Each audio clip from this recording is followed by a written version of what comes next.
Hi friends, welcome to my channel. இன்றைக்கி நம்ம சேனலில் பார்க்க போகிற ரெசிபி சில்லி பரோட்டா. ஹோட்டல்லலாம் கிடைக்கிற அதே டேஸ்ட்டில் நம்ம வீட்டிலே சில்லி பரோட்டா எப்படி பண்ணாலும் பார்க்கலாம். அதுக்கு முன்னாடி எங்கள் சேனலை சப்ஸ்கிரைப் பண்ணாதவங்க சப்ஸ்கிரைப் பண்ணிக்கிங்க. பக்கத்தில் இருக்கிற பெல் பட்டனை ப்ரெஸ் பண்ணி விடுங்க. அப்போது நான் போடுற வீடியோஸ் உங்களுக்கு அப்பப்போ நோட்டிஃபிகேஷனில் கிடைக்கும். வாங்க இப்போ வீடியோக்குள்ளே போகலாம்.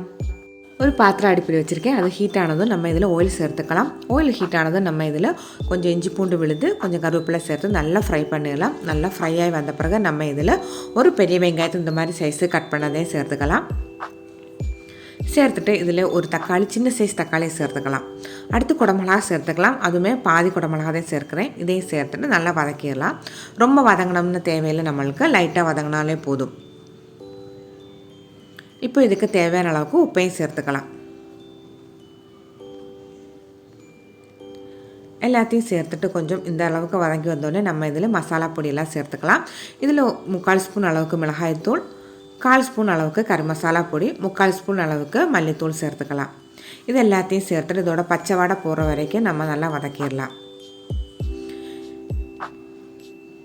இதோட பச்சை வாடை எல்லாம் நல்லா போன பிறகு நம்ம இதில் சோஸு சேர்த்துக்கலாம். இது நான் 2 ஸ்பூன் அளவுக்கு தக்காளி சோஸும் 1 ஸ்பூன் சில்லி சோஸும் சேர்த்துருக்கேன்.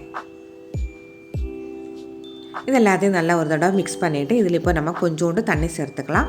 ஒரு 1/4 டம்ளர் அளவுக்கு மட்டும் தண்ணியை சேர்த்துக்கலாம்.